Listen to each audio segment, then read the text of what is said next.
వంటిదేనండి. ఎందుకంటే చాలా అరుదుగా ఉన్నటువంటిది. విష్ణు భగవానుడు దశావతారాలలో ఆయన అవతరించి మనందరికీ కూడా సన్మార్గాన్ని ప్రసాదించినటువంటి వాడు శ్రీమన్నారాయణుడు.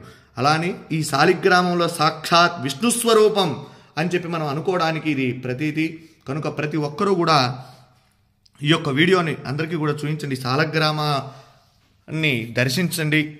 శాలిగ్రామ శిలావారి పాపహారి విశేషత ఆజన్మకృత పాపానాం ప్రాయశ్చిత్తం దినే దినే. శాలగ్రామానికి అభిషేకం చేసిన శాలిగ్రామ తీర్థాన్ని ప్రతిరోజు కూడా స్వీకరించినా కూడా మనం పూర్వజన్మలో చేసినటువంటి పాపాలున్నా అవన్నీ కూడా నివారణ అయ్యి మనం సుఖంగా ఆరోగ్యంగా ఉంటాము.